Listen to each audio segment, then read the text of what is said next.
نور و بشر کے متعلق آج کے درس میں تھوڑی سی معلومات عرض کرتے ہیں۔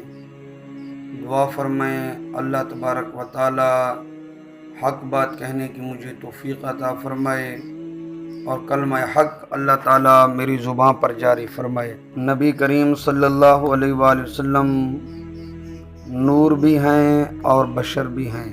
آپ کا بشر ہونا یہ بھی قرآن پاک سے ثابت ہے اور آپ کا نور ہونا بھی ثابت ہے۔ احادیث صحیحہ اس میں موجود ہیں، اقوال مفسرین بھی موجود ہیں کہ نبی کریم صلی اللہ علیہ وسلم بشریت کے ساتھ آپ نور بھی ہیں۔ نبی کریم صلی اللہ علیہ وآلہ وصحبہ وسلم کی بشریت کا اگر کوئی انکار کرے وہ کافر ہے۔ فمن انکر بشریت النبی صلی اللہ علیہ وآلہ وسلم فهو کافر ومن انکر نورانیتہ فهو ضال مضل۔ اور جو بندہ نبی کریم صلی اللہ علیہ وآلہ وسلم کی نورانیت کا انکار کرے وہ ضال ہے، مضل ہے، گمراہ ہے اور گمراہ کرنے والا ہے۔ خود بھی گمراہ ہے اور اس میں دوسروں کو بھی گمراہ کرتا ہے۔ نبی کریم صلی اللہ علیہ وآلہ وسلم نور بھی ہیں، بشر بھی ہیں۔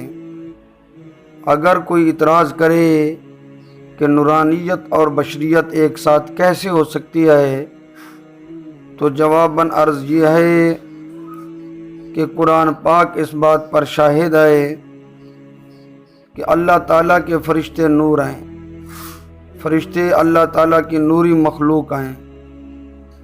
اور قرآن پاک میں ہے اللہ تعالیٰ نے فرمایا فَأَرْسَلْنَا إِلَيْهَا رُوحَنَا فَتَمَثَّلَ لَهَا بَشَرًا سَوِيًّا۔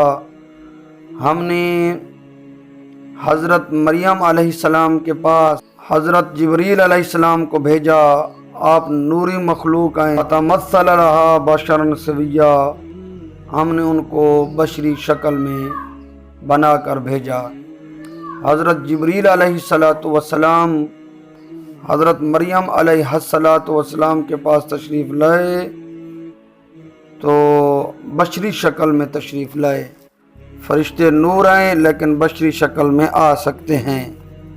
مشکات شریف کی کتاب الایمان میں ایک طویل حدیث پاک ہے، بخاری مسلم میں بھی ہے کہ حضرت جبریل علیہ السلام انسانی شکل میں آئے اور دو زانو محبوب کریم صلی اللہ علیہ وآلہ وسلم کی بارگاہ میں بیٹھ گئے اور آپ نے محبوب کریم صلی اللہ علیہ وسلم سے چند سوالات کیے اور اللہ کے حبیب صلی اللہ علیہ وآلہ وسلم نے تمہارے ہمارے نبی کریم صلی اللہ علیہ وسلم نے شافع روز جزا محمد مصطفیٰ صلی اللہ علیہ وسلم نے حضرت جبریل علیہ السلام کو ان کے سوالات کے جواب عنایت فرمائے۔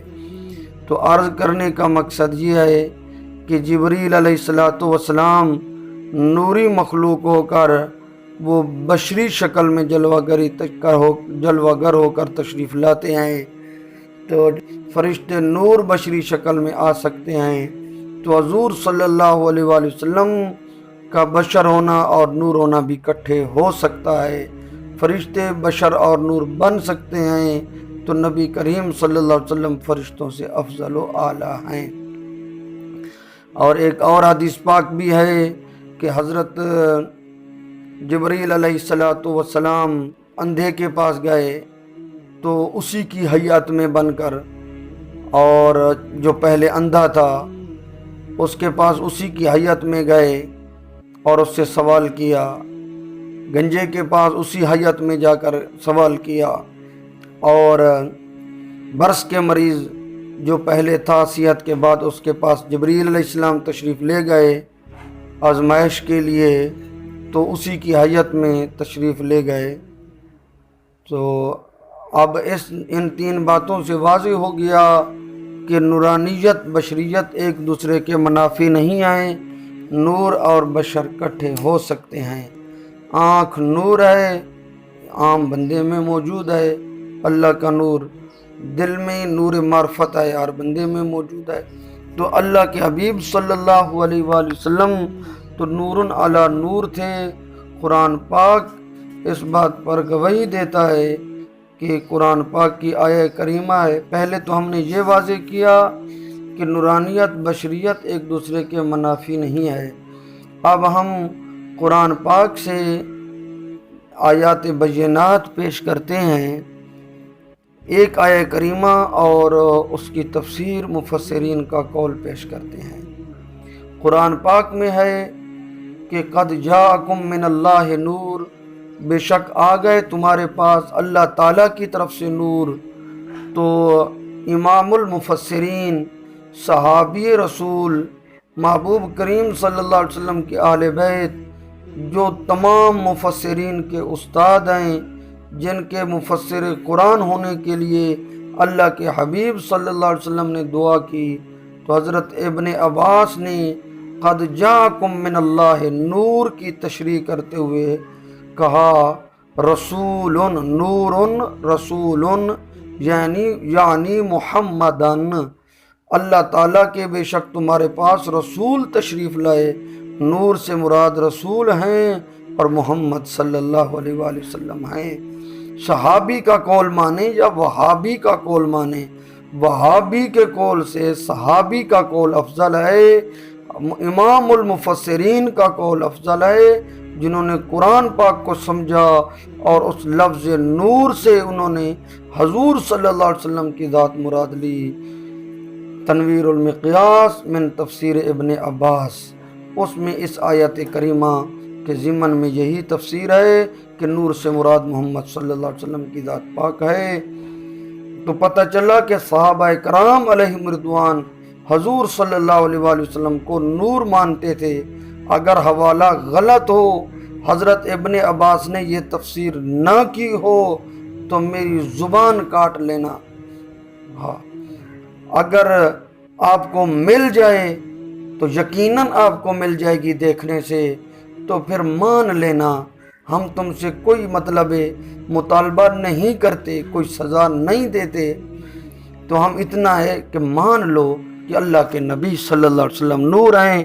صحابہ کرام کے وفادار اپنے آپ کو کہنے والوں، نبی صلی اللہ علیہ وسلم کو نور کون کہہ رہے ہیں کہ حضرت ابن عباس رضی اللہ تعالی عنہ اس آیت کے ضمن میں رب تعالیٰ نے نور کہا اور انہوں نے تفسیر کی کہ اس نور سے مراد محمد صلی اللہ علیہ وسلم کی ذات پاک ہے اور محمد صلی اللہ علیہ وسلم اللہ کے نور ہیں۔ تو اسی طرح امام رازی رحمۃ اللہ علیہ انہوں نے بھی اسی آیت کے ضمن میں فرمایا المراد بالنور محمد صلی اللہ علیہ وآلہ وسلم، کہ مراد نور سے محمد صلی اللہ علیہ وسلم کی ذات پاک ہے۔ وبالکتاب القرآن، جب کتاب آ جائے قد جاءکم کتاب آ جائے تو مانا ہوگا کہ قرآن پاک آیا، اور جب نور کا لفظ آ جائے تو سمجھ جاؤ کہ اس سے مراد محمد صلی اللہ علیہ وسلم کی ذات پاک ہے۔ یہ امام فخر الدین رازی تفسیر کبیر کے مصنف نے یہی تشریح کی حضرت ابن عباس کی اقتداء کرتے ہوئے۔ صحابہ کا نام لینے والوں، صحابہ کے قول کو مانو۔ صحابہ تو نور مانا کر رہے ہیں، نور سے مراد حضور صلی اللہ علیہ وسلم کی ذات لے رہے ہیں، اور تم ہمارا رد کرتے ہو کہ حضور صلی اللہ علیہ وسلم نور نہیں ہیں۔ افسوس ہے اس نبی کا کلمہ پڑھ کر اور انہی کے خلاف باتیں کرتے ہو۔ اپنے ایمان کی خیر مناؤ، اور اللہ بھی نور فرما رہا ہے، صحابہ بھی نور سے مراد حضور صلی اللہ علیہ وسلم کہہ رہے ہیں کہ حضور کی ذات نور ہے، اور تم نور کا انکار کر کے اور دعوے کرتے ہو صحابہ کی محبت کے۔ تھوڑا اپنے معاملے پر غور فرمائیں، اللہ تعالیٰ سمجھ کی توفیق عطا فرمائے۔ امام جلال الدین سیوطی علیہ الرحمن، آپ نے بھی اس آیت کے ضمن میں تفسیر جلالین میں لکھا قد جاءکم من اللہ نور هو نور النبی صلی اللہ علیہ وسلم وہ نور سے مراد حضور صلی اللہ علیہ وسلم کا نور پاک ہے۔ یہ تفسیر جلالین وہ کتاب ہے جو ہمارے ان سجنوں کے گھروں میں رکھی ہوئی ہے اور یہ پڑھتے پڑھاتے ہیں، اسی میں یہ لفظ ہے، یہ بھی پڑھتے پڑھاتے ہیں، لیکن حق بات کو چھپا لینا یہ کوئی انصاف کی بات نہیں ہے۔ مفسرین کرام نے تو حضرت ابن عباس صحابی رسول کی اقتداء کرتے ہوئے اپنی اپنی تفاسیر میں نور سے مراد نور نبی صلی اللہ علیہ وسلم لیا کہ حضور صلی اللہ علیہ وسلم نور ہیں۔ اللہ تعالیٰ سمجھ کی توفیق عطا فرمائے۔ اللہ اکبر۔ اسی طرح امام علی بن محمد الشہیر بالخازن، امام تفسیر خازن جو ہے اس میں بھی اسی آیت کریمہ کے ضمن میں لکھا ہوا ہے، قد جاءکم من اللہ نور کے ضمن میں، یعنی محمدن صلی اللہ علیہ وسلم انما سماہ اللہ نورا، کہ بہرحال اللہ نے محبوب کریم صلی اللہ علیہ وسلم کا نام نور لیا کہ آپ کا ذات نور ہے، لأنہ یہتدی بہ کما یہتدی بالنور فی الظلام، جیسے اندھیروں میں نور اور روشنی کے ذریعے ہدایت حاصل کی جاتی ہے، محبوب کریم صلی اللہ علیہ وسلم اس طرح نور ہیں کہ آپ سے کل جہان ہدایت لیتا ہے۔ تو نور حضور صلی اللہ علیہ وسلم کی ذات پاک نور ہے۔ یہ مفسرین کرام کے اقوال ہیں۔ تفسیر بالرائے اچھا نہیں ہوتا، تم اپنی رائے سے تفسیریں نہ کرو، مفسرین کے دامن میں ہو۔ باقی معاملات میں انہی مفسرین کے تم حوالے دیتے ہو، اس معاملے میں تمہیں سانپ ڈس جاتا ہے کہ اس معاملے میں تم ان کی بات مان لو، باقی تو تم انہی کے حوالے لے کر آتے ہو اور تفسیریں پڑھتے پڑھاتے ہو۔ یہاں پر تمہیں بغض مصطفیٰ نظر تمہارے دل میں ہو جاتا ہے کہ آپ کے نور والی بات کو چھپا کر تو لکھی ہوئی چیزوں کو، صحابہ سے مروی چیزوں کو تم مطلب بالکل سمجھتے ہی نہیں کچھ۔ اللہ سمجھ کی توفیق عطا فرمائے۔ لوگوں کو دھوکے نہ دو، دھوکے بازو، دھوکوں سے باز آ جاؤ۔ جو تفسیروں میں لکھا ہوا ہے لوگوں کو وہی پیش کرو، لوگوں کے سامنے اسی کو لاؤ۔ اللہ اکبر۔ یہ جو میں نے حوالے دیے اگر یہ غلط ثابت ہوں گے تو میری زبان کاٹ لینا تاکہ میں واز کرنے کے قابل نہ رہوں۔ اگر آپ کو مل جائیں اور یقیناً مل جائیں گے تو میں آپ کو دعوت دیتا ہوں کہ اس طرف رجوع کریں، حضور صلی اللہ علیہ وسلم کی ذات پاک کو نور سمجھیں۔ حضور صلی اللہ علیہ وسلم اللہ تبارک و تعالیٰ کا نور ہیں۔ اللہ تعالیٰ نے آپ کو اپنے نور سے پیدا کیا، وہ حدیثیں میں پیش کرتا ہوں، پہلے اقوال مفسرین میں نے تمہاری تسلی کے لیے پیش کی ہے۔ امام عبداللہ بن احمد نصفی نے کہا اسی آیات کے ضمن میں، فرمایا النور محمد علیہ السلام، نور سے مراد محمد صلی اللہ علیہ وسلم کی ذات پاک ہے، لأنہ یہتدی بہ، کیونکہ محبوب کریم صلی اللہ علیہ وسلم ہدایت عطا فرماتے ہیں، یہتدا بہ، آپ کے ذریعے ہدایت حاصل کی جاتی ہے، کما سمی سراجا، جیسے اللہ تعالیٰ نے آپ کا نام سراج رکھا، اسی طرح آپ کا نام پاک نور ہے، آپ اللہ کے نور سے ہیں۔ آپ کو اتنی بات پر توجہ کرنی چاہیے تھی کہ حضور صلی اللہ علیہ وسلم نور ہیں تو آسمانوں کے پار تشریف لے گئے، بلکہ جبریل علیہ السلام جو فرشتوں کے پیشوا ہیں وہ بھی سدرہ پر رک گئے، اللہ کے حبیب صلی اللہ علیہ وسلم اس سے اوپر تشریف لے گئے۔ حضور صلی اللہ علیہ وسلم بشر بھی ہیں اور نور بھی ہیں، اور نوروں کے مقام سے بھی اوپر تشریف لے گئے، تو پتہ چلا کہ آپ کی حقیقت کو اللہ تعالیٰ کے سوا کوئی نہیں جانتا۔ آپ نے حضرت ابو بکر صدیق رات دن جو آپ کے خدمت میں رہتے تھے، آپ کو فرمایا یا ابا بکر لم یعرفنی حقیقتا غیر ربی، میرے رب کے سوا میری حقیقت کو تو کسی نے پہچانا بھی نہیں۔ اللہ اکبر۔ تو اللہ تعالیٰ سمجھ نصیب فرمائے۔ ایک قول اور پیش کرتا ہوں، امام سید محمود آلوسی بغدادی روح المعانی میں اسی آیت کے ضمن میں قد جاءکم من اللہ نور کے ضمن میں فرمایا اے نور عظیم، نور عظیم کون سے نور ہیں؟ وہ نور الانوار، جو نوروں کے نور ہیں۔ الانوار جمع ہے، جمع پر الف لام داخل و استغراق کا فائدہ دیتا ہے۔ ہر نور کے لیے حضور صلی اللہ علیہ وسلم نور ہیں، یعنی جبریل علیہ السلام کا نور بھی میرے محبوب کریم صلی اللہ علیہ وسلم کے نور سے لیا گیا ہے۔ فرشتوں کا نور، سورج کا نور، یہ سب نور ان نوروں کی اصل ذات مصطفیٰ صلی اللہ علیہ وسلم آئے۔ وہ نور الانوار والنبی المختار، وہ نور الانوار ہیں اور نبی مختار صلی اللہ علیہ وسلم ہیں۔ آپ ظاہری طور پر بھی نور ہیں، باطنی طور پر بھی نور ہیں، حصی طور پر بھی نور ہیں، اور ہر لحاظ سے آپ نور علی نور ہیں۔ تو محبوب کریم صلی اللہ علیہ وسلم کی نورانیت پر امتی ہو کر کلمہ محبوب کا پڑھ کر اعتراض نہیں کرنا چاہیے، آپ کی غلامی میں آنا چاہیے، آپ کی صفات کو سر تسلیم خم کر کے تسلیم کر لینا چاہیے۔ نبی کریم صلی اللہ علیہ وآلہ وسلم کی ایک حدیث پاک بھی سماعت فرما لیں۔ قال علی علیہ السلام کان اللہ ولا شیء معہ، حضرت علی المرتضی رضی اللہ تعالیٰ عنہ راوی ہیں، انہوں نے فرمایا کان اللہ، اللہ تعالیٰ کی ذات تھی، ولا شیء معہ، اللہ کے ساتھ کوئی اور شے نہ تھی، فاول ما خلق نور حبیبہ، اللہ تعالیٰ نے سب سے پہلے اپنے حبیب صلی اللہ علیہ وسلم کے نور کو پیدا فرمایا۔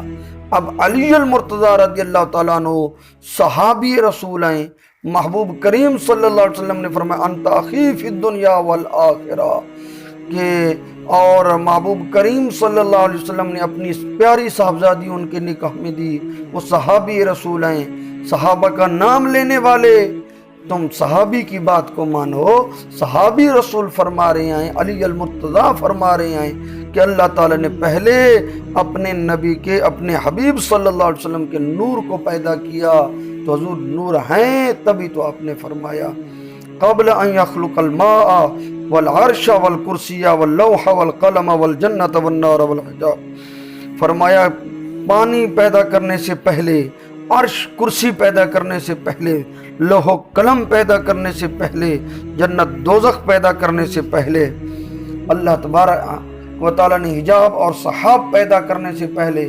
وآدم وحوا، آدم علیہ السلام اور حضرت حوا علیہ السلام کو پیدا کرنے سے پہلے، کتنا پہلے؟ بأربعۃ آلاف عام، فرمایا 4000 سال پہلے اللہ تعالیٰ نے ان تمام چیزوں کی تخلیق سے پہلے، 4000 سال پہلے نبی کریم صلی اللہ علیہ وسلم کے نور پاک کو پیدا کیا۔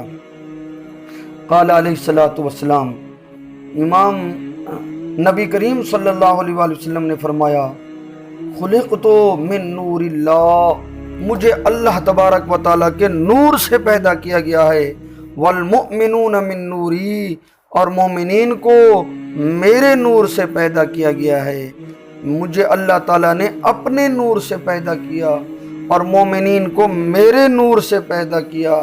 تو اب بھی نہ مانیں تو اس سے بڑی بد نصیبی کیا ہوتی ہے کہ اللہ کے حبیب صلی اللہ علیہ وسلم خود فرما رہے ہیں مجھے اللہ تعالیٰ نے اپنے نور سے پیدا کیا اور مومنین کو میرے نور سے پیدا کیا۔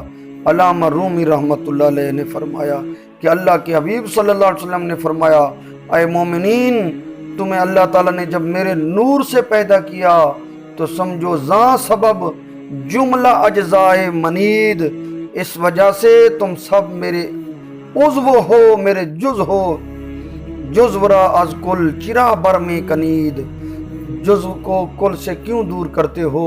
میں بمنزل تمہارے کل کے ہوں، تم بمنزل میرے جز کے ہو۔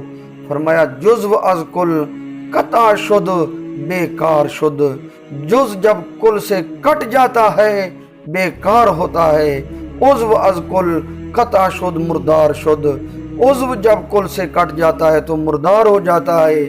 تو پتہ یہ چلا کہ محبوب کریم صلی اللہ علیہ وسلم سے جو کٹ گیا، آپ کی غلامی سے جو ہٹ گیا وہ بیکار ہو گیا، مردار ہو گیا۔ عزت اسی کی ہے جو محبوب کریم صلی اللہ علیہ وسلم کی غلامی میں اور آپ کے قدموں میں آئے۔ تو نبی کریم صلی اللہ علیہ وسلم نے فرمایا اے مومنو، تم میرے نور سے پیدا کیے گئے ہو، اور اللہ تعالیٰ نے میں میرے نور سے پیدا کیا۔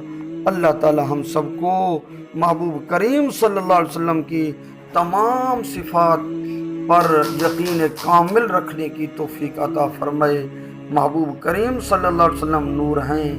اللہ تعالی ہمیں چندروں سے بچائے، چندروں جیسے خیالات سے بچائے۔ آپ نور ہیں، قرآن و حدیث سے ثابت ہے، اقوال ائمہ سے ثابت ہے۔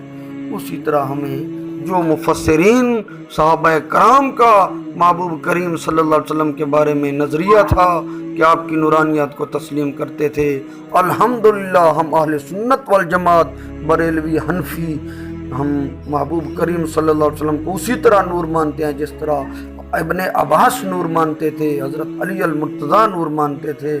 ہمارا ایمان اسی طرح ہے۔ اللہ تعالیٰ ان کے صدقے ہمیں غلامی مصطفیٰ میں زندہ رکھے اور غلامی مصطفیٰ میں موت آئے۔ جب ہمارا وقت اخیر ہو تو سامنے محبوب کریم صلی اللہ علیہ وسلم کی ذات پاک موجود ہو اور ہم نزا کی تکالیف کو بھول جائیں، محبوب کریم کے چہرے پاک کی طرف نظریں جائیں، ہم نظریں ان کی طرف کریں، ہماری توجہ دل اور آنکھیں انہی کے جلووں کی طرف منہمک ہو جائیں، مصروف ہو جائیں اور ادھر سے ہماری روح پرواز کر دے۔ اس سے بڑا انعام ہمیں نہیں چاہیے۔ یہی انعام چاہیے کہ مرتے وقت محبوب کریم صلی اللہ علیہ وسلم کا دیدار ہو تاکہ ہم محبوب کریم صلی اللہ علیہ وسلم کے جلووں میں منہمک ہو جائیں اور ہماری روح قفس انصری سے پرواز کر جائے۔ آمین۔